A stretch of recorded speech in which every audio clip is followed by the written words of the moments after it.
Hi friends, कैसे हैं आप। मैं आपका आलोक। लाइव स्टीज आप देखते हैं और हमारा विशेष कार्यक्रम बिहारी हफ्ता लेकर मैं फिर आया हूं। अब तो आपसे यूं ही बात होगी, क्योंकि अब बात हो रही है जेनजी की। जब देश के प्रधानमंत्री नरेंद्र मोदी ही बदल गए, अब हाय फ्रेंड्स हो रहा है, हेलो फ्रेंड्स हो रहा है। मैं भी आपसे दोस्तों की तरह ही बात करूंगा। कैसे हैं दोस्तों, हेलो फ्रेंड्स। और इस हफ्ते आपने देखा है बिहार में क्या कुछ नहीं हुआ। बांकीपुर उपचुनाव पूरे देश में चर्चा में है। बहुत सारी बातें हुई। अब तो कई एग्जिट पोल भी आए हैं, वार्ड वाइज भी एग्जिट पोल आए हैं, जो हमने अपने चैनल पर वीडियो के माध्यम से दिखाया है। देखिए, इस वीडियो में हम वो सब बात करेंगे जो अभी तक कहीं नहीं हुई है, जो कहीं चर्चा इस बात की नहीं हुई है। और आज रात की बात हम करें, ये रात कयामत की रात है, यही रात अंतिम, यही रात भारी। रामायण में आपने वो गाना भी सुना होगा। चलिए, हमारे साथ वीडियो में श्री ज्ञानेश्वर जी हैं। आप तो जेनेक्स हो गए ना, आप जेनेक्स हो गए। जी बिल्कुल जेनेक्स हो गया आप मैं। भी जेनेक्स हो गए। वरिष्ठ पत्रकार रवि उपाध्याय जी हैं। वसीम खान भी मेरी तरह मिलेनियन है। जी चलिए, तो लेकिन हम बात अब करेंगे जेनजी की। प्रधानमंत्री ही बदल चुके हैं। अब तो 12 बजे रात तक इंस्टाग्राम जेएनजी के पर पहले बांकीपुर उपचुनाव की बात नहीं, करें। हम जी वैसे ही करें। अब तो प्रधानमंत्री बिल्कुल। ही बदल गए हैं। रात तक चर्चा इसकी होती है। प्रधानमंत्री अब वीडियो अपलोड करते हैं, खुद से वीडियो बनाते हैं, और ये सब सीखना ही चाहिए। अब तो डिजिटल युग आ गया है। और बांकीपुर उपचुनाव की बात हम क्यों ना करें, कल ही रिजल्ट आना है। अब इस वीडियो को जब हम पब्लिश कर रहे हैं, अब कह सके तो 12-13 घंटे ही बाकी हैं। सुबह 8 बजे से वोटों की गिनती पटना के एन कॉलेज में शुरू होगी। कई चक्रों की मतगणना के बाद रिजल्ट सामने आएगा, रुझान भी आएंगे। लेकिन क्या कहता है बांकीपुर? देखिए आलोक जी, 2 अगस्त की शाम को 7 बजे हैं जब यह वीडियो लाइव सिटीज रिलीज कर रहा है बिहारी हफ्ता। और आपने ठीक कहा, यही रात अंतिम, यही रात भारी, बस एक रात की अब कहानी है सारी। यही रात अंतिम, यही रात भारी। तो देखिए, आपने बांकीपुर विधानसभा के उपचुनाव की चर्चा से बिहारी हफ्ते का प्रारंभ किया है। मतलब बीते हुए हफ्ते की हम लोग चर्चा कर रहे हैं। लेकिन मुझे ऐसा लगता है कि बिहार में एक और आश्चर्यजनक घटना घटी, ठीक है ना, जिसकी चर्चा बांकीपुर उपचुनाव के साथ ही होनी चाहिए। कि 22 दिनों के बाद हमारे नेता प्रतिपक्ष तेजस्वी यादव विदेश की धरती से बिहार आ गए। बड़ी कृपा की बिहार की धरती पर उनका आगमन हुआ। और जब वे लौटे, जब वे जा रहे थे, 1 जुलाई को स्थापना दिवस मनाया गया था 5 जुलाई की जगह। तो ताले देखते हैं ना, जब आप घर से जा रहे होते हैं तो आप घर के बाहर दरवाजे में मजबूत ताला लगाते हैं। ताला वह लिंक का भी हो सकता है, गोदरेज का भी हो सकता है। ज्यादा मजबूत किसका होता है? लिंक का ताला ज्यादा मजबूत होता है। अच्छा, गोदरेज से भी ज्यादा? हाँ, ठीक है, चलिए हमने मान लिया। लिंक पुराना है, भरोसेमंद है। मुझे ठीक है, भरोसेमंद है। तो तेजस्वी यादव के पास जो संपत्ति थी वह मुसलमान और यादव के वोट की ताकत थी। यह ताला बंद था, लेकिन वे इतने बेफिक्र रहे बाहर जाकर कि चोरों ने उसमें सेंधमारी कर दी। कोई एक व्यक्ति आया, ताला खोला, हाँ, और संपत्ति लेकर चला गया। और ऐसा नहीं, आपने कहा कि डिजिटल एरा है और दुनिया जो है वह ग्लोबल विलेज है। कि तेजस्वी यादव को, चाहे वह नॉर्वे में थे चाहे कहीं और थे, उन्हें पता नहीं चल रहा हो, जहां भी हो, लेकिन उन्होंने चोरों को चोरी करने की इजाजत दे रखी थी। चोरी कर लो भाई, चोरी कर लो भाई, क्योंकि मुझे बिहार की राजनीति शायद नहीं करनी है। मुझे, मेरा मन बिहार की राजनीति में रम नहीं रहा है। तो जब वह लौटे, उन्होंने रोड शो किया। रोड शो जब उन्होंने किया तो उन्हें लगा कि मैं हीरो हूं। लेकिन जब 30 जुलाई को मतदान हुआ तो मतदाताओं ने यह सिद्ध कर दिया, आप हमारे हीरो नहीं। तो तेजस्वी यादव हीरो नहीं रहे, ठीक है। और देखिए, आपने कहा बांकीपुर उपचुनाव, जैसे तो नितिन बांकीपुर उपचुनाव के नहीं, देखिए नितिन नवीन कई दिनों तक रहे, पैदल चले। हाँ, लोहानीपुर में था, पैदल चले लोहानीपुर में। हाँ, पेड़ के नीचे बैठ के चाय पिया। जी ठीक है, लोगों के साथ। हाँ ठीक है। तो आपने बांकीपुर उपचुनाव की बात कही, एग्जिट पोल की बात कही। आपने भी लाइव सिटीज के एग्जिट पोल में कहा कि यहां भाजपा जीत रही है। हाँ, मेरा मत है कि यहाँ भाजपा जीतेगी। आपने कहा भाजपा जीत रही है। मेरे सहयोगी वसीम बैठे हैं, इन्होंने भी कहा भाजपा जीत रही है। 8 रिपोर्टर हमारे क्षेत्र में थे। बूथों पर जा रहे थे। उन्होंने कहा, उनमें से 5 ने माना भाजपा जीत रही है और 3 ने कहा कि प्रशांत किशोर जीत रहे हैं। तो देखिए, हमने अपनी राय को तटस्थ रखा था, मैंने कोई राय नहीं दी थी। यदि आज हमारी राय आप नहीं, आप राय दें उससे पहले हमें बताते हैं। चलिए, अब तो वोट हो चुका है जी, क्योंकि आप बांकीपुर के वोटर नहीं हैं। राय आप दीजिएगा, वो ठीक है।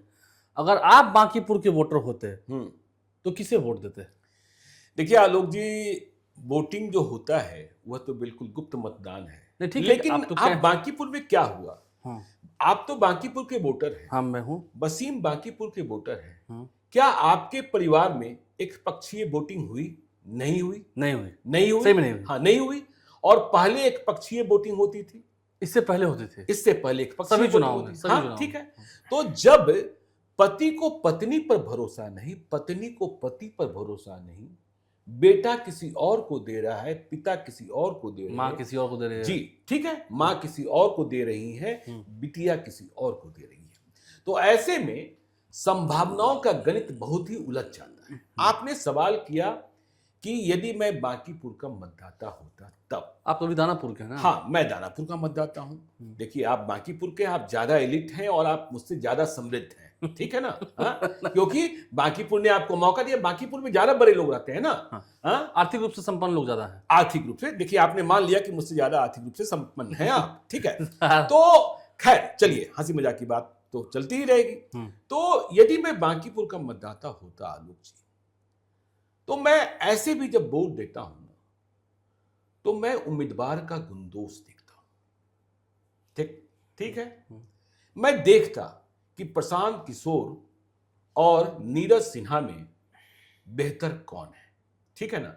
मैं अंधभक्त नहीं हो सकता। आप पार्टी पर नहीं चलते हैं? मैं पार्टी पर नहीं चलता हूं। मैं देखता हूं कि जो मुख्य मुकाबले में है उनमें बेहतर कौन है, ठीक है? उनमें बेहतर कौन है, और वैसे में मैं किसको वोट देता, मेरे जवाब से स्पष्ट है। तो देखिए, हमने कहा कि गुणदोष पर देता, ठीक है। मैं यह देखता कि कौन पढ़ा लिखा है, मैं यह देखता कि हमारी आवाज को कौन बुलंद कर सकता है, मैं यह देखता किसे वोट देने से बिहार की पहचान सुधर सकती है, मैं यह देखता कि बिहार के बाहर लोग किसे जानते हैं।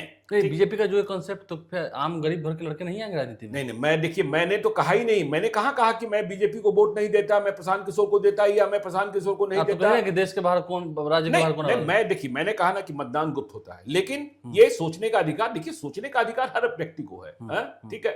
अब नितिन नवीन और प्रशांत किशोर की लड़ाई होती तो शायद सोचने का पैमाना कुछ और होता, ठीक है। चलिए, अब आते हैं जीत हार पर। जीत हार पर। तो देखिए, मैंने कहा कि मैं एग्जिट पोल के मामले में मध्यस्थ था। जो हमने समझा, जो आप लोगों ने रिपोर्ट किया, उससे मैं इस निष्कर्ष पर पहुंचा कि देखिए, राजद तो लड़ाई में है नहीं। मेरा साफ मानना है कि राजद के वोट बैंक में डकैती हुई है, चोरी नहीं हुई। कि यदि राजद के उम्मीदवार रेखा गुप्ता की जमानत तेजस्वी यादव की कृपा से जब्त हो जाती है, तेजस्वी यादव की कृपा से जब्त हो जाती है, हाँ, जब्त हो जाती है, तो प्रशांत किशोर चुनाव जीत जाएंगे। और यदि जमानत नहीं जब्त होती है, बच जाती है, हाँ, वोटर आते हैं, कुल हुए मतदान का 6ठा हिस्सा जमानत बचाने के लिए आपको प्राप्त करना होता है। मतलब करीब 16.66%, ठीक है। तो यदि जमानत बच जाती है रेखा गुप्ता की, तो बीजेपी चुनाव जीत जाएगी। जमानत जब्त हुई तो प्रशांत किशोर जीतेंगे, जमानत नहीं जब्त हुई तो बीजेपी जीतेगी। यह मेरा निष्कर्ष है। और देखिए, जब यह निष्कर्ष है तो इसका आशय आप समझ गए कि जीत हार नीरज सिन्हा और प्रशांत किशोर के बीच होनी है। देखिए, मैं यह कह रहा हूं कि चाहे नीरज सिन्हा जीते, चाहे प्रशांत किशोर जीते, उन्हें थैंक यू बोलना चाहिए तेजस्वी यादव को, दोनों को। यदि नीरज सिन्हा चुनाव जीत रहे हैं तो देखिए, मतों का अंतर तो कम हो रहा है। 52,000, उतने वोट पड़े भी नहीं है। हाँ, मतों का अंतर कम हो रहा है, करीब 28,000 मत कम पड़े हैं। तो नीरज सिन्हा इसलिए जीतेंगे क्योंकि तेजस्वी यादव के घर में जो डकैती हुई उससे निकले यादव मतदाता सत्यनारायण भगवान के प्रसाद की तरह बट गए। और जब प्रसाद की तरह बटे तो वह मत जो कभी नीरज सिन्हा को प्राप्त नहीं होता, नितिन नवीन को इसलिए कुछ मत मिल जाते थे क्योंकि उनका रिश्ता सबों के साथ बहुत ही आत्मीय और स्नेह भरा था। भैया भैया वाला। भैया वाला। नीरज सिन्हा को कोई नहीं जानता। तो यादव मत, देखिए एग्जिट पोल भी कह रहे हैं कि यादव मत चाहे वह 25% हो, चाहे वह 30% हो, संख्या बड़ी है यादव मतों की। तो यदि नीरज सिन्हा जीतते हैं तो वह तेजस्वी भैया को थैंक यू कह दें कि भैया आप विदेश में थे, मेरे छोटे भाई आप विदेश में रहे, आपने बहुत अच्छा कार्य किया, आपके घर में हमने डकैती की और हमारा उम्मीदवार चुनाव जीत गया नीरज सिन्हा। और यदि प्रशांत किशोर जीतते हैं तो उन्हें तो और भी बड़ा थैंक यू कहना चाहिए, क्योंकि 70% मुसलमान मत प्रशांत किशोर को मिले। अधिक, हाँ 70% से अधिक मत प्रशांत किशोर को मिले हैं। ठीक है, तो थैंक यू बनता है। और 40 से 50% यादवों के मत मिल गए प्रशांत किशोर को, तो बहुत ही बड़ा थैंक यू बनता है। बहुत ही बड़ा थैंक यू बनता है। तो प्रशांत किशोर और नीरज सिन्हा जीत हार इनमें ही होनी है। और देखिए हम पिछले कई दिनों से कह रहे हैं, आप भी मानेंगे, जब बिहार की राजनीति की चर्चा होती थी, हम कहेंगे कल 3 अगस्त को नतीजे आ जाएंगे, तो कहा जाता था एनडीए और इंडिया ब्लॉक। एनडीए का मतलब नीतीश कुमार, अब सम्राट चौधरी, नीतीश कुमार साथ में है। ठीक है। और इंडिया ब्लॉक की ड्राइविंग सीट पर कौन? तेजस्वी यादव। लेकिन कांग्रेस नहीं मान रही है। हाँ देखिए, मैं वही आ रहा हूं। अब क्या है, प्रशांत किशोर जीते हारे, नीरज सिन्हा जीते हारे, नंबर 1 और 2 की लड़ाई में यही दोनों। हाँ? और जैसे ही नंबर 1 नंबर 2 फिक्स हुआ, समझ लीजिए तेजस्वी यादव तीसरे हो गए। और जैसे ही तीसरे होंगे कांग्रेस पार्टी उनसे दूरी बनाने लगेगी। देखिए यह नतीजा ये भी महत्वपूर्ण है, रवि सर और विस्तार से बताएंगे कि प्रशांत किशोर के लिए जीत हार दोनों में संभावनाओं के द्वार खुल रहे हैं। खोने के लिए कुछ नहीं है, हासिल करने के लिए खुला आसमान है। हासिल करने के लिए खुला आसमान है।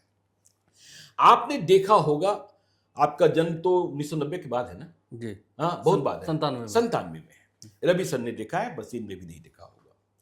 1990 में जनता दल की सरकार बनी, तब राष्ट्रीय जनता दल नहीं था, जनता दल चक्का, हाँ चक्र छाप, हाँ ठीक है। जनता दल की सरकार बनी, लोग कांग्रेस से उबे हुए थे।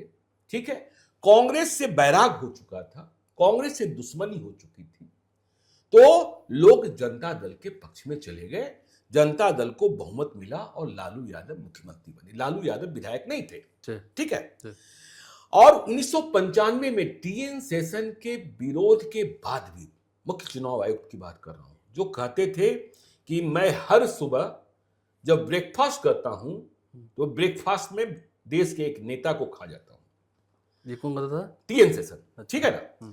तो टीएन शेषन ने चुनाव को कितना लिंगर किया, लेकिन 95 में लालू यादव अकेले, मतलब उनकी पार्टी ने बिहार में बहुमत हासिल किया। कांग्रेस को लोग वोट देना नहीं चाह रहे थे।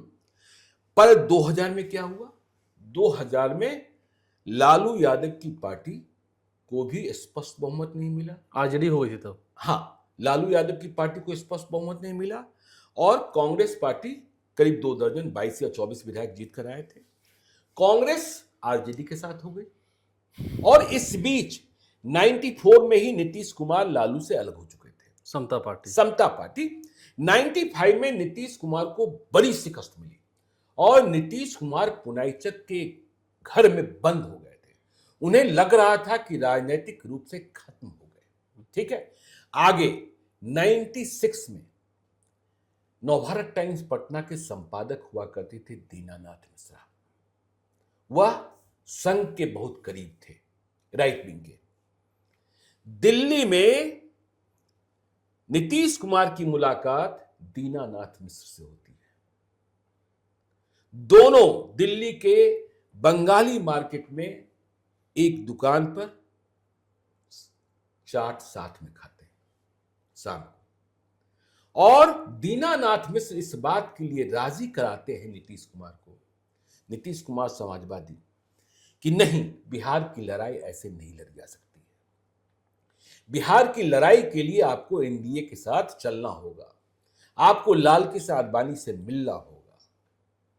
दीनानाथ मिश्र लालू यादव, माफ कीजिएगा, नीतीश कुमार को तैयार करा लेते हैं। मुलाकात होती है लाल कृष्ण आडवाणी और नीतीश कुमार की। बिहार में एनडीए गठबंधन बनता है। लालू यादव के सामने कड़ी चुनौती आती है।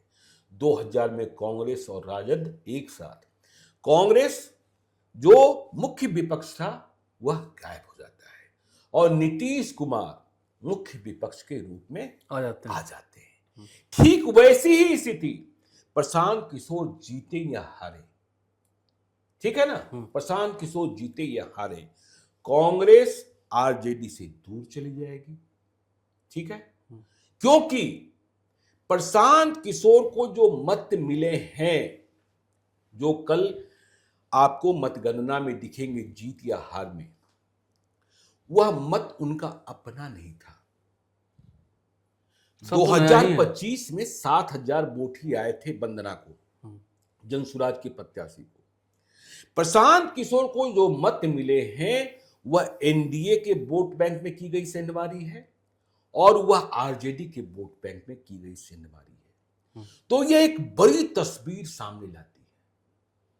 क्या हमने आपने जन्म के बाद जो हालात देखे, वसीम ने देखे, क्या आपको लगा कि यादव, भूमियार, मुसलमान, ब्राह्मण, राजपूत एक साथ वोट कर सकते हैं? इनमें तो 32 और 36 का संबंध था ना। 32 और 36 का। बताइए ना, मुसलमान और भूमियार एक साथ है, मुसलमान और ब्राह्मण एक साथ, ये हो सकता मुसलमान और ब्राह्मण एक साथ, ठीक है ना, यानी कि जातीय बंधन सब टूटे। हाँ, जैसे लालू यादव ने तोड़ा था। आप यदि दंगों का इतिहास देखेंगे कांग्रेस के शासनकाल में, तो मुसलमानों से लड़ने वाली जो जातियां थी, जो मुसलमानों से लड़ती थी हिंदुओं की ओर से, उसमें दो सबसे ताकतवर जाति थी, यादव और पासवान, ये दो लड़ते थे। हाँ, लेकिन लालू यादव ने मुसलमान और यादव को एक कर दिया। अब क्या है, ब्राह्मण, राजपूत, भूमियार, मुसलमान और ठाकुर, हाँ, सब एक हो रहे हैं, सब एक हो रहे हैं। हाँ, 70% इधर, 70%। तो देखिए, ये स्थिति और परिस्थिति जो है, बिहार में राजनीति का नया व्याकरण तैयार हो रहा है आलोक जी, इसको समझना होगा। ठीक है ना, प्रशांत किशोर की जीत या हार में। और देखिए, इसी संदर्भ में एक बात आपको और कहते हैं, मुझे कल रात बिहार सरकार के एक मंत्री ने फोन किया। वह जानना चाहते थे कि बांकीपुर कौन जीत रहा है। उन्होंने कहा, मैं बहुत सारे एग्जिट पोल देख चुका हूं, आपकी क्या राय है? मैंने वही बात कही, आरजेडी की जमानत जब्त होगी तो प्रशांत किशोर जीतेंगे, नहीं होगी तो बीजेपी जाएगी, नहीं होगी तो बीजेपी जीतेगी। तो उन्होंने कहा कि आरजेडी की जमानत बच ही जाए। बिहार सरकार के मंत्री, मतलब एनडीए के मंत्री। हमने कहा, आप कह रहे हैं आरजेडी की जमानत बच जाए?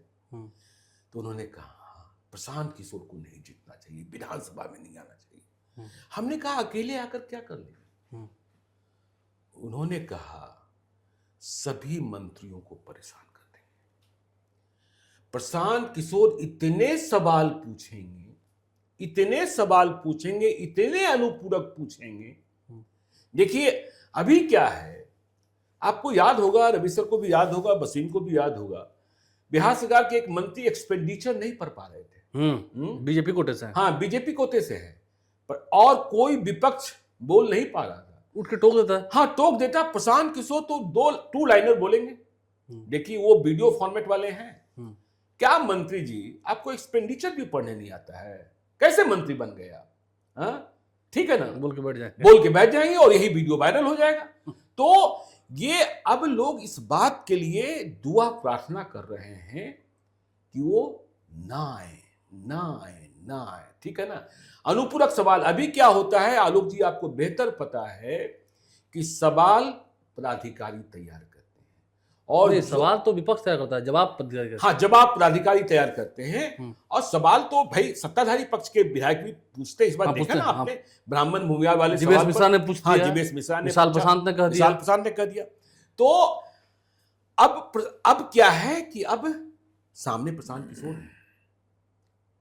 और देखिए, इस बात को आप मानेंगे ना कि बांकीपुर के उपचुनाव की लड़ाई में प्रशांत किशोर जीतेंगे हारेंगे अलग बात है, लेकिन बीजेपी को लोहे के चने चबवा दिए ना। न संसाधन में वह शख्स कहीं से कमजोर पड़ा, न लड़ने में कहीं से कमजोर पड़ा, न रणनीति में, न आदमी में।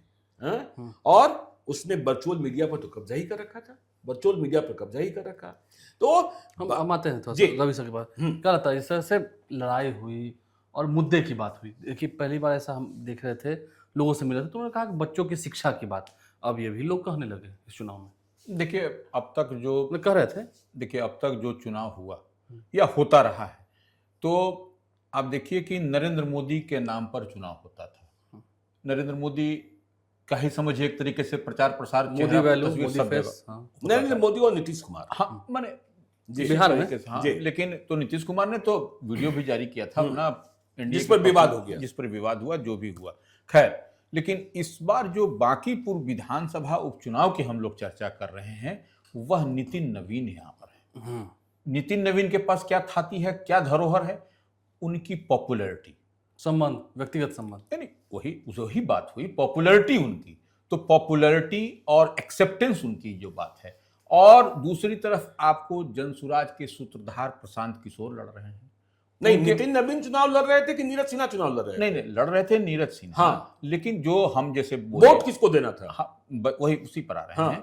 नहीं, लेकिन नितिन नवीन मांग तो अपने नाम पर नहीं, ठीक है भाई, देना था उन्हीं को, लेकिन मांग वो अपने नाम पर किसको देना था? देना था नीरज सिन्हा, लेकिन वो मांग अपने नाम पर। विधानसभा में कौन जाते? नीरज सिन्हा। हाँ, नहीं, लेकिन छोड़ी हुई सीट है नितिन नवीन की, और उपचुनाव हो रहा है, राष्ट्रीय अध्यक्ष की सीट है, भारतीय जनता पार्टी ऐसे विश्व की बड़ी पार्टी। तो नितिन नवीन का ही चेहरा था यहाँ। वह आपने देखा भी कि वह पैदल घूम रहे थे, एक दूसरे से संपर्क साध रहे थे। तो जो नरेंद्र मोदी करते थे वह आपको नितिन नवीन यहां करते हुए दिखाई पड़े, क्योंकि वह अपनी थाती, अपनी धरोहर को, जो जनता के बीच में हमने शुरू में ही कहा, जो उनकी पॉपुलैरिटी है, वह कहीं ना कहीं कनेक्ट कर रहा था। नंबर एक आप बात देखिए। दूसरी बात, प्रशांत किशोर जो जनसुराज के सूत्रधार हैं, वह पहली बार अपने राजनीतिक भविष्य की तलाश के लिए लड़े वो उपचुनाव में। और देखिए, अब देखिए, यही है पीके, प्रशांत किशोर जिसको हम लोग प्यार से पीके कहते हैं, पीके का यही है जीके। जीके कैसे हो गया, पीके का जीके कैसे हुआ, इस पर भी आप बोलिएगा। बिल्कुल, ये जीके इस लिहाज से है क्योंकि वह उपचुनाव में इतना चुनाव हुआ, वह नहीं राजनीतिक किस्मत की तलाश में लड़े, वह लड़े भी तो वह तय भी कौन सा किया, तो बांकीपुर विधानसभा का उपचुनाव, यही उनका जीके है। ये जीके ये कहलाता है कि हम अगर यदि हारे, जैसे अब हारे या जीते, जो भी होगा एक देश की फलक पर एक उनका नाम चर्चा पर बनेगा। अब तक कौन जानता है पीके को? ठीक है, जान रहा है कि रणनीतिकार हैं, ये हैं, वो हैं, चुनाव लड़े, इससे पहले विधानसभा चुनाव में लड़े और सब पर सिमट के रह गए, कुछ नहीं हुआ। कई सीट पर जमानत उनके प्रत्याशियों, एक दो को छोड़ दिया जाए, दो तीन को, तो बाकी तो सबका जमानत जब्त हुआ। तो ये क्या करेंगे, कौन सा मिरेकल करेंगे? इतनी बात तो समझ में आ रही है। आपके सवाल का जवाब नहीं, आप सवाल का जवाब दीजिएगा। अब बात MY समीकरण की कर रहे हैं। MY समीकरण इधर गया उधर गया, तो उनके पास में अब चारा क्या है? देखिए, अंदर खाने में यह बात है कि कांग्रेस के साथ में डील हो गई, आरजेडी ने उनको क्लीन स्वीप कर छोड़ दिया। आरजेडी को जितना जो एग्रेशन के साथ आरजेडी तो लड़ ही नहीं थी सर, ऐसा नहीं। अरे वही तो कर, नहीं वही करें। तो ये देखिए, जैसे हम लोग बात करते हैं ना कि किसी भी चुनाव में होता है तो डंडा झंडा बंदा, तो आरजेडी का कहां झंडा था, ना डंडा था, ना बंदा था, वही उलट करके चला आया प्रशांत किशोर के पास। प्रशांत किशोर के कार्यकर्ता या प्रशांत किशोर स्वयं भी हर बूथ पर देखिए वह दिखाई पड़ रहे हैं। अभी सरकार था 70%, हम पटना में इसी बात कर रहे हैं। हमने एक व्यक्ति को से बात की थी सब्जी बाग तरफ ना, आप जानते होंगे, अफजल इमाम से बात हुई थी, तो उन्होंने कहा पूर्व मेयर अफजल इमाम, अभी उनकी पत्नी पार्षद है, ठीक है। तो उन्होंने कहा कि 70% और 95% पर रहा था, 95% पर रहा था। वो तो सभा उभा हुआ, 2-3 हम लोग सब रहे और मिलकर तब जाके 20-25% मिला भी है, तो 95% मिल रहा था। नहीं, मैं रवि सर का जवाब दूं। देखिए, हम लोग बिहारी हफ्ता कर रहे हैं। इन्होंने कहा पीके और जीके, ठीक है ना। इन्होंने कहा कि विधानसभा चुनाव में जनसुराज पार्टी खत्म हो गई थी। और उन्होंने उपचुनाव में मौका तलाश लिया। आप बताइए, भारतीय जनता पार्टी देश में 2 सीटों पर आ गई थी। नहीं, शुरुआत की थी। नहीं, शुरुआत की थी। हाँ। क्या उसे चुनाव लड़ना आगे छोड़ देना चाहिए था? क्या उसे चुनाव लड़ना आगे छोड़ देना चाहिए था कि देश की जनता ने मुझे सिर्फ 2 सीटों के लायक ही समझा तो मुझे चुनाव छोड़ देना चाहिए? नहीं, अब उस पर नहीं, मैं आपके पीके और जीके का सवाल दे देता हूं। तो आपने पहला सवाल यह किया था। दूसरा सवाल आपने कहा कि उन्हें बांकीपुर ही समझ में आया। नरेंद्र मोदी की आपने बात की। नरेंद्र मोदी 2013 से देश के प्रधानमंत्री बनने के अभियान पर निकले। 2013 के पहले क्या गंगा मैया ने उन्हें बनारस बुलाया था? हाँ, बिहार बुलाया। हाँ, नहीं, मैं आ रहा हूं। बिहार के एक नेताजी कह रहे थे बीजेपी के कि प्रशांत किशोर करगहर के वोटर हैं, यहां क्यों चुनाव लड़ रहे हैं? नरेंद्र मोदी कहां के वोटर हैं? नहीं, मैं आपके पीके और जीके का सवाल दे रहा हूं, बड़ी सार्थक बात है। हाँ, मैं और हम और आप एक ही हैं। नरेंद्र मोदी कहां के वोटर हैं? कहां के वोटर हैं? बनारस के वोटर हैं? नहीं, बनारस के नहीं। हाँ, फिर बनारस लड़ने क्यों आ गए? और 10 साल तक क्यों नहीं? बनारस लड़ने क्यों आ गए? हाँ, बनारस लड़ने क्यों आ गए? और क्या उन्हें, जब से वह राजनीति कर रहे हैं, गुजरात की राजनीति में है, इसके पहले उन्हें बनारस क्यों नहीं याद आया था? तो राजनीति तो संभावनाओं का खेल है। आपने यह सवाल कभी पूछा कि लालू यादव गोपालगंज के रहने वाले, वह चुनाव लड़ने राघोपुर क्यों आ गए थे? वह चुनाव लड़ने राघोपुर क्यों आए थे? हाँ? उसमें तो किसी को छूट मिलती है तो वह छूट मिलती है नीतीश कुमार को, जिन्होंने शुरुआत की हर नौक से। आपने यह बिहार देखा है जहां मधु लिमे आकर चुनाव लड़े हैं। आपने यह बिहार देखा है जॉर्ज फर्नांडिस आकर चुनाव लड़े। आई के गुजराल लड़े। तो सवाल उठाने में सिलेक्टिव नहीं होना चाहिए। नहीं, मैं उसी पर आ रहा हूं। ओबेराई होटल के मालिक ने अखंडित बिहार में क्या हजारीबाग से चुनाव लड़ा? तो प्रशांत किशोर करगहर के रहने वाले हैं तो उन्हें बांकीपुर से चुनाव लड़ने का अधिकार नहीं मिल जाता? नहीं, अधिकार तो देखिए, ये तो राइट है, डेमोक्रेटिक राइट है, इसमें कहां कोई इस पर कोई जीके का मतलब वो नहीं। उन्होंने अपने एक अवसर खोजा है। हाँ, अवसर खोजा है। नहीं, वही तो ये भी कह रहे हैं। नहीं, अवसर नहीं, इन्होंने कहा कि उन्होंने गलत तरीके से खोजा ना। नहीं, इस बार उन्होंने अपना दिमाग लगाया कि जब वो विधानसभा चुनाव में सिमट गए, ये भी कहा था कि 25 सीटों से कम जेडीयू आएगी, जो बात सही भी है। बिल्कुल, 25 सीटों से कम अगर जेडीयू आएगी तो फिर वो आलोक लौट जाएंगे दोबारा। क्या क्या कहा जाता है? नीतीश कुमार ने क्या कहा था? एनडीए के साथ गठबंधन के मर जाना मंजूर है, उनके साथ जाना मंजूर नहीं है। सम्राट चौधरी ने नीतीश कुमार के बारे में क्या कहा था? भ्रष्टाचारी अपराधियों का संरक्षक। हाँ भाई, लालू यादव ने नीतीश कुमार के बारे में क्या कहा था? नीतीश कुमार ने लालू यादव के बारे में क्या कहा था? मतलब राजनीति में जबान की कोई वैल्यू नहीं। राजनीति में जुबान की क्या कीमत है? आज नीरज कुमार बोल रहे हैं सम्राट चौधरी के खिलाफ। सम्राट चौधरी के बारे में क्या कहा था?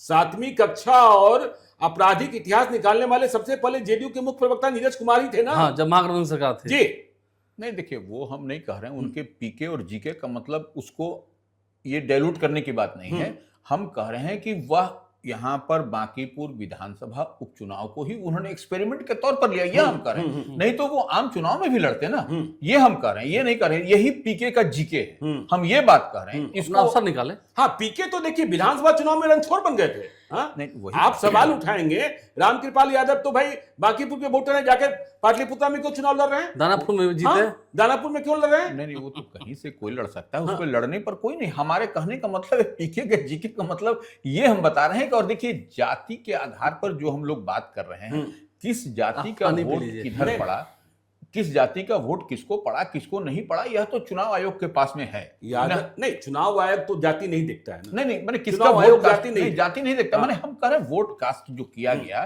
किस कास्ट का वोट कहां गिरा। रवि सर, आप यह मानते हैं ना कि चाहे एनडीए का वोट बैंक हो, चाहे महागठबंधन का वोट बैंक हो, उसमें डकैती हुई? हाँ। और क्या आप मेरी इस बात से सहमत हैं कि या बीजेपी जीते या प्रशांत किशोर जीते? आरजेडी नहीं जीत रहा है ना। नहीं, आरजेडी तो हम तो कह ही रहे हैं। हम तो नहीं, मैं एक सवाल और ले लूं कि चाहे बीजेपी जीते चाहे प्रशांत किशोर जीते, यदि बीजेपी जीत रही है तो उसमें बड़ा योगदान यादवों का है और यदि पीके जीत रहे हैं तो उसमें बड़ा योगदान मुसलमान और यादवों का है। निश्चित रूप से है देखिए ना?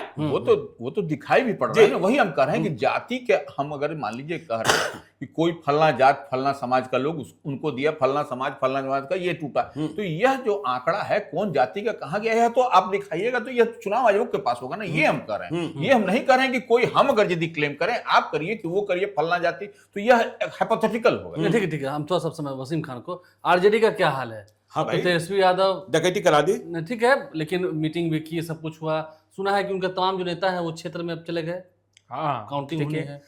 देखिए आज तो टॉपिक भी बहुत हॉट था और डकैती की बात जब सर कर दिए तो हॉट टॉप तो होना ही था, और बांकीपुर उपचुनाव तो शुरू से हॉट रहा है।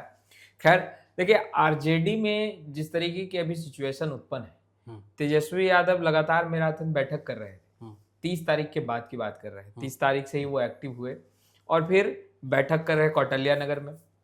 मगर अब देखिए लालटेन की लॉ लेकर वो इंडिया में लैंड कब किए? देखिए लैंड करने के बाद अब 25-26 को आप अगर लैंड भी कर रहे हैं तो देर हो गई, और बहुत देर हो गई सर। देखिए आरजेडी के नेताओं से पिछले रविवार को हुए थे। हाँ देखिए सर, आरजेडी के नेताओं से आज मेरी बात हुई है और वो यह कह रहे हैं कि इस सवाल पर मंथन नहीं होना चाहिए कि भाई MY टूट गया, इस पर मंथन तेजस्वी यादव जी को करना चाहिए कि आखिर क्यों टूटा, इस पर मंथन करना चाहिए। तो जब आरजेडी के बड़े नेता और कई कद्दावर नेता, हम नाम नहीं लेंगे, उनसे हमारी फोन कॉल पर आज कई नेताओं से बात हुई है, वो यही सवाल कर रहे हैं कि आज जो आरजेडी में ये हड़कंप सा मचा है, इसके पीछे का जवाब तलाशना चाहिए नेता प्रतिपक्ष तेजस्वी यादव को। और तेजस्वी यादव अगर पहले लैंड कर गए होते तो आज तस्वीरें ये नहीं होती, कुछ बदली होती। पूरी तरीके से तो बिल्कुल नहीं बदल सकती थी, क्योंकि आप अगर 10 दिन भी चुनाव प्रचार में आ जाते तो अचानक सभी का मन नहीं बदलता, क्योंकि मन जो है वो पहले से लोग बना रहे थे कि भाई मुद्दे पर ही, क्योंकि मानसून सत्र चला, बिल्कुल कहां थे तेजस्वी यादव? एक भी मुद्दा तेजस्वी यादव ने नहीं उठाया। और देखिए अगर तेजस्वी यादव को कहा जाता है कि भाई वो पोस्ट करते हैं अपने सोशल मीडिया पर हर एक मुद्दे को, क्राइम बुलेटिन पहले जारी किया करते थे, और विदेश टूर जब तेजस्वी यादव करने गए थे, एक मुद्दा भी तेजस्वी यादव को नहीं दिखा कि चलो कम से कम एक मुद्दे पर पोस्ट कर दे। अरे आपके लिए सड़क पर लड़ने वाला मृत्युंजय तिवारी चला गया, इसकी आपको चिंता नहीं है? असितनाथ तिवारी ने जो कहा, कांग्रेस के प्रवक्ता ने गलत क्या कहा? बिल्कुल आरजेडी के अंदर ही विद्रोह है। बिल्कुल विद्रोह तो है ना, ये भी कह रहे हैं कि सवाल पूछे जा रहे हैं। आरजेडी की खबर तो रवि आप तो सर मैदान छोड़ रहे हैं नेता जी। कल जो है वो मतों की गिनती होनी है, और आरजेडी के जो नेता हैं वो मैदान छोड़कर अपने क्षेत्र चले गए हैं। सर आज अगर हम बीते दिनों घूम रहे थे, एक भी नेता पटना में नहीं है। तो क्या आपको नहीं लग रहा है कि ये बांकीपुर जो है पूर्णिया के लोकसभा चुनाव की तरह हो? वैसा ही हो गया है, वैसा ही हो गया। एक बार कह दिया था, याद है आपको, कि या तो आप इंडिया को दीजिए या एनडीए को दीजिए। जी बिल्कुल। उसके बाद चुनाव पलट गया था जी। और वहां भी मुसलमान और यादव, पप्पू यादव को दे दिए थे, और सवर्णों ने भी पप्पू यादव को दे दिया था। बाजार में जो वैश्य समाज के लोग थे उन्होंने भी दे दिया था। तो ये देखिए तेजस्वी यादव की यहाँ लापरवाही है। आरजेडी के भविष्य को लेकर रवि उपाध्याय सर क्या सोचते हैं? लंबा तजुर्बा है 29-30 में ना, नहीं अभी भविष्य के बारे में तो बताएंगे ना। देखिए जब ये मान रहे हैं कि तीसरे नंबर पर चली गई है पार्टी। निश्चित रूप से ज्ञानेश्वर जी, हम लोग लाइव सिटीज ने इससे पहले भी एक वीडियो किया था, याद करिए चुनाव के दरमियान जब परिणाम निकल कर के आ रहा था, उससे पहले हम लोग किए थे। MY समीकरण तो आम चुनाव में भी विधानसभा का टूट गया, उसका नतीजा आप देखिए 25 सीट पर सिमटे, और कई ऐसे चेहरे जो मुस्लिम के थे या यादव के थे वो जीत करके आए क्या। तो ये समीकरण, और यहां पर जो टूट रहा है बांकीपुर विधानसभा के उपचुनाव में, तो कोई नई बात नहीं है, तो एफर्ट नहीं किए।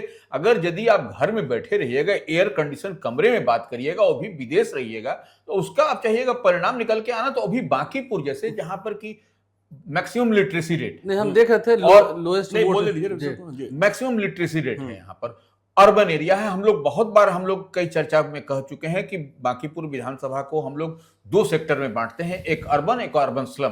तो ये उस सेक्टर में अगर यदि वोट हो रहा है तो निश्चित रूप से यहाँ की प्रबुद्ध जनता है, इसको ठीक है। जेन जी की बात करें, जेन जी का टर्नआउट वैसा नहीं हुआ, क्योंकि हम बार बार हम लोग कहते हैं कि जब मेट्रोज में चले गए हैं बाल बच्चे पढ़ने के लिए, तो यह निश्चित रूप से। लेकिन जो बुजुर्ग है, जो लोग यहाँ पर घर में लाइट बत्ती जला रहे हैं, आप ही के लफ्जों में, कि अब लोग यहाँ से लोग दूसरे चले गए, बुढ़ों का प्रदेश में तो हाँ, वो अपने जैसे घर को उगोरने के लिए बूढ़ा बूढ़ी है, तो वही लोग टर्नआउट हुआ है। इसीलिए टर्नआउट देखिए, कभी भी आप बांकीपुर विधानसभा का पुराना रिकॉर्ड उठा के देखिए, कभी यहाँ 50% हुआ है क्या? 50% हमको नहीं याद है कि कभी बांकीपुर विधानसभा। मुझे जो लगता है रवि सर, देखिए मैं पुराना रिकॉर्ड देखा था, देखना ये होगा कि आरजेडी अपने उस पुराने लोएस्ट रिकॉर्ड को, मुझे याद है देखा था 2010 में विनोद श्रीवास्तव लड़े थे बांकीपुर से, तब नितिन नवीन ही जीते थे। तो उस वक्त लगभग 17,500 वोट आरजेडी को मिले थे और नितिन नवीन को लगभग 80,000 वोट मिले थे। तो इतना बड़ा फासला रहा था। अब देखना होगा क्या उस लोएस्ट वोट के रिकॉर्ड को भी तोड़ेंगे, आगे बढ़ेंगे कि नहीं। देखते नहीं, देखिए मुझे एक और बात लगती है तेजस्वी यादव को लेकर, वसीम जी ने कहा, रवि उपाध्याय सर ने कहा कि डॉक्टर के पास कभी कभी आप जाते हैं ना, और डॉक्टर को कोई बात समझ में नहीं आती है, जब आप कहते हैं कि डॉक्टर साहब मुझे बड़ा डर लग रहा है, मुझे बड़ा भय लगता है, समझे, मुझे बड़े डरावने सपने आते हैं, और डॉक्टर आला लगा कर देखता है, सारी जांच करा लेता है, कोई बीमारी दिखती नहीं है, तो डॉक्टर कहता है कि ऐसा है, आपको सच में भय की बीमारी हो गई है। तो मुझे लगता है कि लालू यादव को कभी भय की बीमारी नहीं रही, लेकिन तेजस्वी यादव को हमेशा भय की बीमारी है, डरने की बीमारी है। देखिए, लालू यादव ने अपने खुट्टे में, आज प्रशांत किशोर के साथ भूमिहार, राजपूत, ब्राह्मण, यादव, मुसलमान बंध रहे हैं, लालू यादव ने अपने खूंटे में बांध रखा था। हमने कहा प्रशांत किशोर के खूंटे में बंद रखे हैं, बंध रहे हैं, लालू यादव ने बांध रखा था। याद है लोग यादव के साथ कौन कौन लोग थे? रघुवंश प्रसाद सिंह, और कौन थे? जगदानंद सिंह, कौन थे? रघुनाथ झा, कौन थे? बैद्यनाथ पांडे, कौन थे? गिरिजा पांडे, रघुनाथ प्रभुनाथ तो चलता ही था उस समय, ठीक है। हाँ। और कौन थे? अखिलेश प्रसाद सिंह। और तेजस्वी जी को कन्हैया कुमार की एंट्री से डर लगने लगा है, प्रशांत किशोर की एंट्री से डर लगने लगा है। अरे भाई देखिए, यदि प्रशांत किशोर चुनाव हार जाते हैं तो एक परिभाषा यह भी गढ़ी जाएगी कि आरजेडी की मदद से बीजेपी जीत गई। हम बार बार इस प्रकरण में शरद यादव के उदाहरण की चर्चा कर रहे हैं। शरद यादव 1974 में पहली बार जबलपुर से सांसद बने, उपचुनाव हो रहा था, सेठ गोविंद दास कांग्रेस के बहुत ही बड़े नेता थे, उनका निधन हुआ था, उनके पौत्र चुनाव लड़ रहे थे कांग्रेस के प्रत्याशी। तो शरद यादव चुनाव लड़े, उन्हें संयुक्त विपक्ष ने उम्मीदवार बनाया और वह चुनाव जीते। जब छात्र आंदोलन शुरू हुआ, जेपी का आंदोलन शुरू हुआ और देश भर के सांसदों को कहा गया कि इस्तीफा दे दीजिए, तो सिर्फ 2 सांसदों ने इस्तीफा दिया था, उसमें एक शरद यादव थे। ठीक है, शरद यादव आगे चुनाव नहीं जीत पाए, ठीक है। और जब संजय गांधी की मौत हुई 1981 में, फिर उपचुनाव हुए तो राजीव गांधी उम्मीदवार बने। वह नौकरी छोड़कर आए थे, विरासत संभालना था। राजीव गांधी के सामने कौन लड़ता? बड़ा सवाल था, बड़ा सवाल था। राजीव गांधी के सामने लड़ने को शरद यादव पहुंच गए। शरद यादव को मात्र 21,000 मत आए, लेकिन पूरे देश ने जान लिया कि शरद यादव है कोई जो लड़ाका है। यही बात बांकीपुर में हो रही है। यदि, जैसा रवि सर कह रहे थे, यदि प्रशांत किशोर चुनाव न लड़ रहे होते तो बांकीपुर के उपचुनाव की चर्चा कहीं होती भी क्या?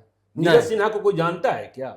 हाँ, नीरज सिन्हा को कोई जानता है क्या? और यही नितिन नवीन तो रहते भी नहीं, कोई नहीं रहते, न नितिन नवीन रहते, न गिरिराज सिंह दिखाई पड़ते, न सतीश चंद्र दुबे आते, न नित्यानंद राय आते, न राजभूषण निषाद आते, न विजय कुमार सिन्हा सड़कों पर निकलते, गलियों में। हाँ, न नीतीश कुमार का वीडियो संदेश जारी होता, न पथ निर्माण मंत्री कुमार शैलेंद्र रामकृष्ण हरे कृष्णा करते करते आपको दिखाई पड़ते।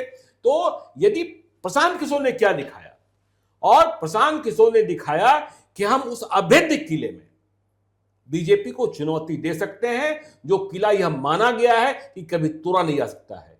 यदि 52,000 से जीत 10 से 15,000 में बदल जाए, तब तो इस बात की चुनौती मिल ही गई ना कि यह किला भी कभी टूट सकता है। चलिए ठीक है, हम बाकी उपचुनाव की बात हो गई। अब तो हाथ कंगन को आरती क्या, पढ़े लिखे को फांसी क्या, यही रात अंतिम, यही रात भारी, बस एक रात की है कहानी ये सारी। कल सुबह सब दूध का दूध पानी का पानी हो ही जाना है। बिल्कुल। और मार्जिन कम रहेगा, ये बात भी तय है। चलिए देखते हैं क्या होता है। मैं फिर अपने ओपिनियन पर टिका हुआ हूँ। मुझे जहां तक लगता है मार्जिन कम होगा, लेकिन जीत होगी बीजेपी की, जैसा मुझे लगता है। मैं फिर कह रहा हूं कि मैं कोई भविष्यवाणी नहीं कर रहा हूं, लेकिन मेरी भविष्यवाणी ये है, बात मैं कर रहा हूं। मेरी भविष्यवाणी ये है कि यदि आरजेडी की जमानत जब्त होगी तो प्रशांत किशोर जीतेंगे, यदि आरजेडी की जमानत जब्त नहीं होगी तो बीजेपी जाएगी। चलिए ठीक है, अब जरा एक मुद्दा और भी, आरजेडी की बात हमने कर ली, सबकी बात कर ली। ये क्या हो गया है? तो फिर बीजेपी पलट गई, झुकना पड़ा। इसको तो बीजेपी को झुकना ही कहेंगे। आप 1 महीने पहले क्यों नहीं बना दिए दीपक प्रकाश को एमएलसी? अब जब सुप्रीम कोर्ट ने 27 अगस्त को जवाब मांगा है आपसे, तब आपने देवेश कुमार, सवर्ण जाति से ऐसे भी सवर्ण की नाराजगी है, आपने उनका इस्तीफा करा लिया। पहली टिप्पणी रवि सर।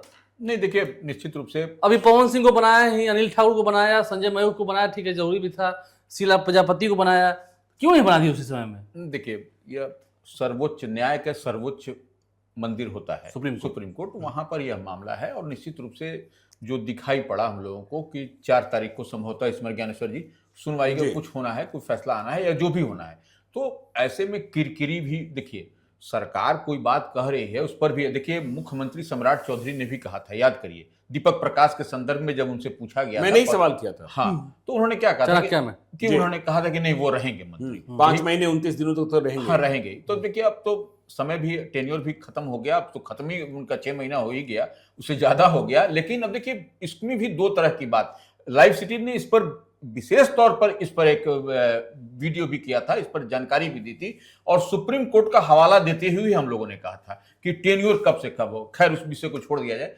अब जो देवेश बाबू ने जो, या देवेश कुमार ने जो अपना इस्तीफा किया, ये इस्तीफा नहीं कहीं ना कहीं आला कमान से निर्देशित था, छोड़ना है और दीपक प्रकाश को माने फिर करना तो ना हो, इस्तीफा ना हो, यानी कि दीपक प्रकाश का इस्तीफा नहीं रवि सर ने बहुत सपाट शब्दों में कर दिया, लेकिन इसके राजनीतिक अर्थ को समझना होगा। देखिए मैं बार बार कह रहा हूं कि अभी बिहार की राजनीति में कुशवाहा की चांदी है, ठीक है।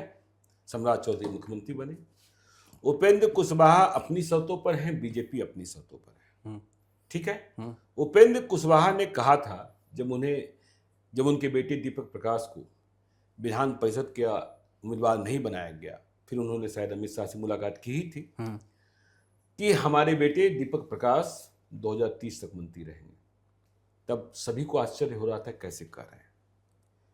तो देखिए बांकीपुर में जो लड़ाई हुई, यह भी बांकीपुर का साइड इफेक्ट है। मान लीजिए कि कोई छिटके नहीं, कोई यदि नतीजे उलट आते हैं तो उपेंद्र कुशवाहा दिल्ली गए, भाजपा के नेताओं से बातचीत की। जब सुप्रीम कोर्ट की टिप्पणियां विपरीत आने लगी तो निश्चित तौर पर देवेश कुमार को आलाकमान ने कहा, तब उन्होंने इस्तीफा दिया।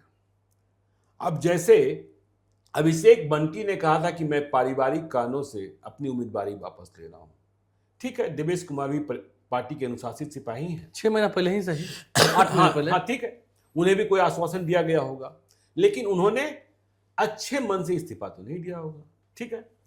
और यह बात हम बार बार कह रहे हैं कि यूजीसी कानून के बाद सवर्ण समाज में नाराजगी है, बीजेपी के प्रति सवाल पूछे जाने लगे कि विवेक ठाकुर जब 2024 में सांसद बने नवादा से राज्यसभा की सीट खाली हुई, तो वह सीट मिली थी उपेंद्र कुशवाहा को। लोगों को लग रहा था किसी भूमिहार को मिलेगी। और अब जब दीपक प्रकाश को एमएलसी बनाना था तो आपने देवेश कुमार जो जाति से भूमिहार, उनका इस्तीफा ले लिया। पहली बात है। अब देखिए उपेंद्र कुशवाहा के फैक्टर से देखिए, अभी भी उपेंद्र कुशवाहा को गारंटी नहीं दी गई। अभी भी उपेंद्र कुशवाहा के बेटे का जो मनोनयन हो रहा है वह मार्च 2027 तक के लिए हो रहा है। मतलब पैर कहाँ है, फिर से वहीं पर 8 महीने में सोच लीजिए, 8 महीने में सोच लीजिए। और उनके सामने शर्तें क्या रखी गई है, मर्जर की, ठीक है। तो आपको आजादी भी नहीं मिल रही है। और फिर हम कह रहे हैं गंगा में पानी बहुत तेज बह रहा है।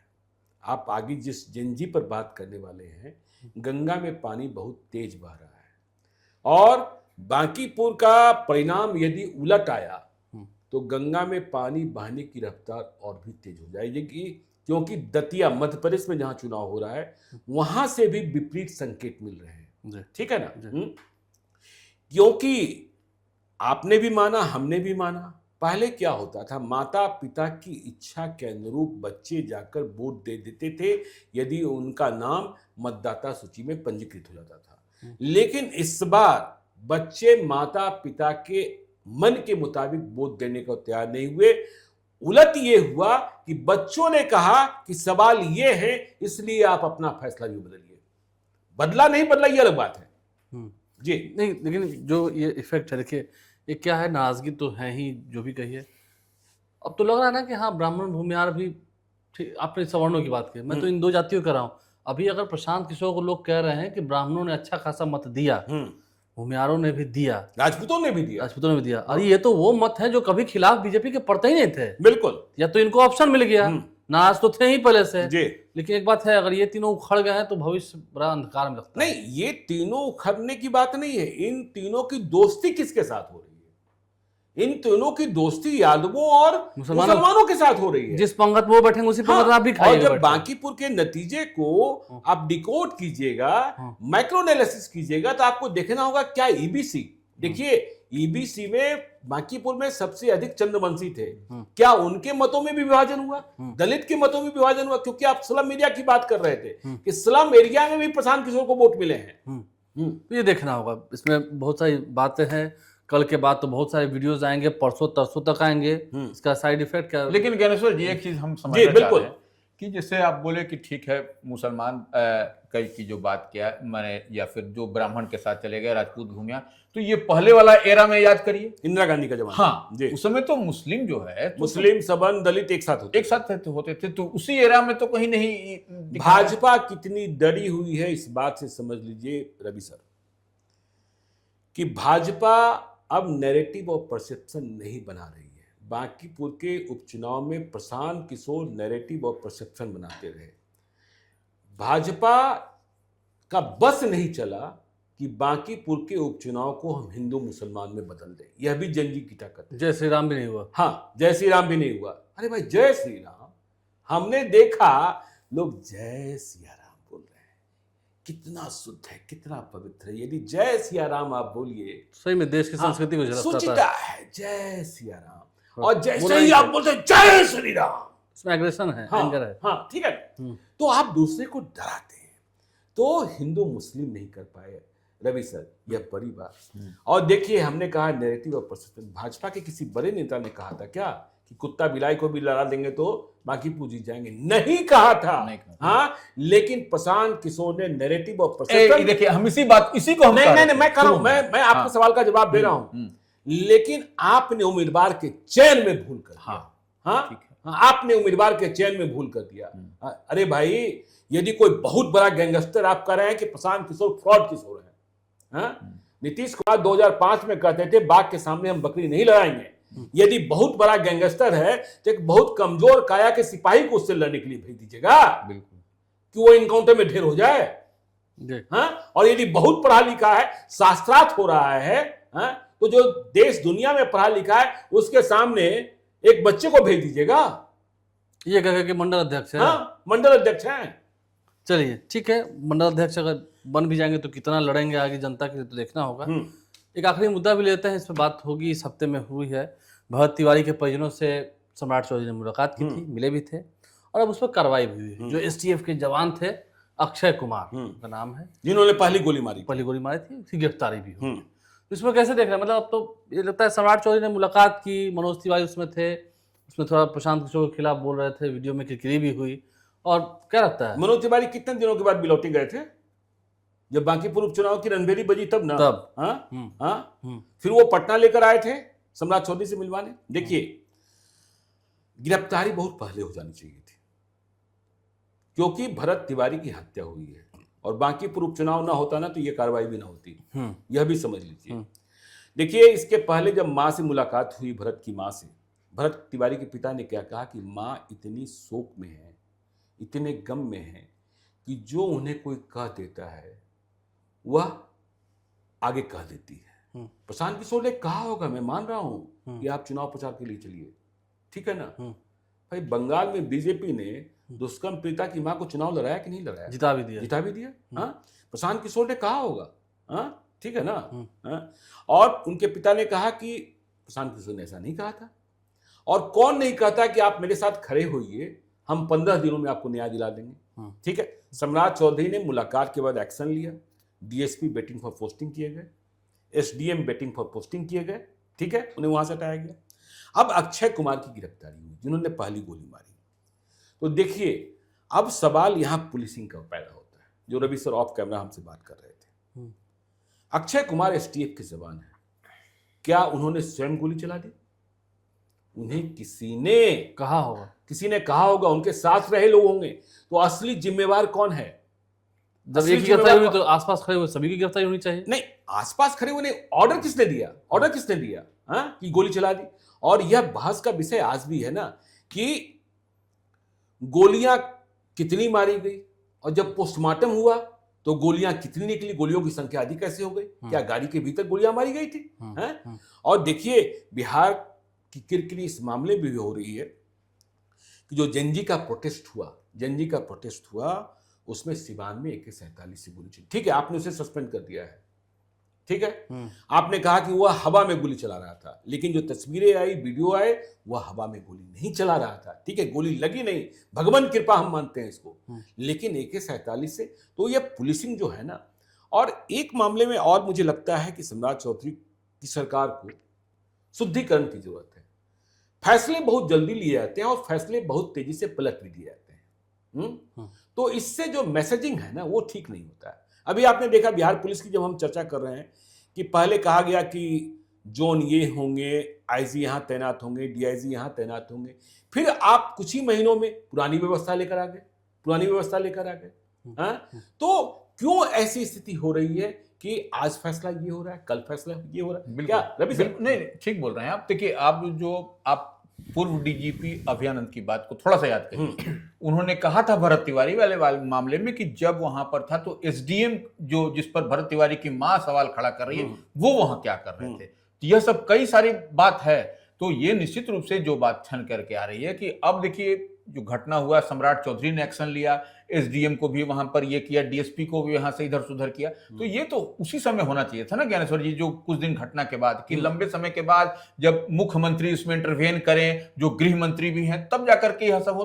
तो कहीं ना कहीं लोचा है ये। चलिए, बहुत देखिए, सारी पुरानी सुक्ति है, जी। देरी से मिला न्याय, न्याय नहीं। ठीक है, न्याय मिलने में देरी नहीं होनी चाहिए। लेकिन न्याय मिलने में देरी होती है। आपने चूंकि वीडियो लंबा हो गया, जेनजी वाला प्रसंग छोड़ दिया, क्योंकि जमाना आ गया है। अगले हफ्ते ध्यान रखिएगा, बांकीपुर के नतीजे की आप चर्चा करेंगे ही करेंगे, लेकिन जेनजी छोड़िए, अब अल्फा जेन की और जेन अल्फा की चर्चा करनी होगी। ये 14 साल वालों की, जी बिल्कुल, 14 से 20 साल जी, की, इनकी भी चर्चा होगी। खैर, वीडियो लंबा भी हो गया और दिल थाम कर बैठिए जो वीडियो देख रहे हैं। बस कुछ घंटों का इंतजार, और रात में नींद आएगी ही आराम से। सुबह से तो नहीं, नींद कहाँ से आएगी? आज न नितिन नवीन को नींद आएगी, न सम्राट चौधरी को नींद आएगी, न प्रशांत किशोर को नींद आएगी। चलिए, तेजस्वी यादव को नींद आएगी ना? तेजस्वी यादव तो अपना घर लुटवा चुके हैं। हाँ, चलिए, कहीं विदेश और भी न चले जाएं। आप लाइव शीशा बन रहे हैं। इस वीडियो में इतना ही। कल पूरे दिन खबरों का सिलसिला जारी रहेगा वीडियो के माध्यम से। काउंटिंग के हर अपडेट्स आप तक हम पहुंचाएंगे। उसके बाद फिर एनालिसिस के माध्यम से बताएंगे भी कि ऐसा क्यों हुआ, ये नतीजे क्यों आए, किन्होंने किसका हाथ छोड़ा, किस पार्टी ने किसे किसे गंवा दिया, अपने अपने किस किस एसेट को गंवा दिया। आप लाइव शीशा बने रहें, हमारे चैनल को सब्सक्राइब करें, साथ साथ फेसबुक पेज भी लाइक करें, और अपना ख्याल रखिएगा फ्रेंड्स। थैंक यू, धन्यवाद।